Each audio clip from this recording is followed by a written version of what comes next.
പ്രിയമുള്ളവരെ, അറിവിൻ്റെ ദീപ്ത സംസ്കാരം നിരവധി തലമുറകൾക്ക് പകർന്നു നൽകി കാലത്തിൻ്റെ താഴികക്കുടം പോലെ നിലകൊള്ളുന്ന ഗവൺമെൻറ് LP സ്കൂൾ മുക്കാട്ടുകര 100ാം പിറന്നാൾ ആഘോഷിക്കുകയാണ്.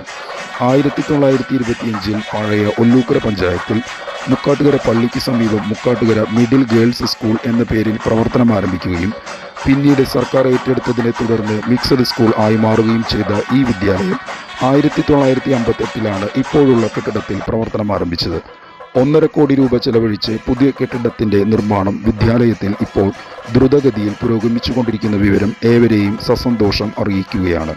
വളർച്ചയുടെ സോപാനങ്ങൾ കീഴടക്കി ഒരു ദേശത്തിൻ്റെ സാംസ്കാരിക കേന്ദ്രവും അഭിമാനവുമായ നമ്മുടെ വിദ്യാലയത്തിൻ്റെ 1 വർഷം നീണ്ടു നിൽക്കുന്ന ശതാബ്ദി ആഘോഷം വിവിധങ്ങളായ പരിപാടികളോടെ സംഘടിപ്പിക്കുവാൻ തീരുമാനിച്ചിരിക്കുകയാണ്. ആയതിൻ്റെ ഉദ്ഘാടന കർമ്മം 2025 ഫെബ്രുവരി 22 ശനിയാഴ്ച രാവിലെ 11 മണിക്ക് ബഹുമാനപ്പെട്ട റവന്യൂ ഭവന നിർമ്മാണ വകുപ്പ് മന്ത്രി അഡ്വക്കേറ്റ് കെ രാജൻ നിർവഹിക്കുന്നു. Thrissur corporation mayor Shri MK Varghese അധ്യക്ഷത വഹിക്കുന്ന ചടങ്ങിൽ ബഹുമാനപ്പെട്ട തൃശൂർ MLA ശ്രീ P ബാലചന്ദ്രൻ വിശിഷ്ടാതിഥിയായിരിക്കും. ജനപ്രതിനിധികളും മറ്റു വ്യക്തിത്വങ്ങളും പങ്കെടുക്കുന്ന ചടങ്ങിന് മാറ്റുകൂട്ടുന്നതിന് വിദ്യാർത്ഥികളുടെയും രക്ഷിതാക്കളുടെയും കലാവിരുന്ന് ഉണ്ടായിരിക്കുന്നതാണ്. സ്കൂൾ അങ്കണത്തിൽ വെച്ച് നടക്കുന്ന ചടങ്ങിലേക്ക് ഏവരുടെയും സാന്നിധ്യം സ്നേഹാദരപൂർവ്വം ക്ഷണിച്ചുകൊള്ളുന്നു.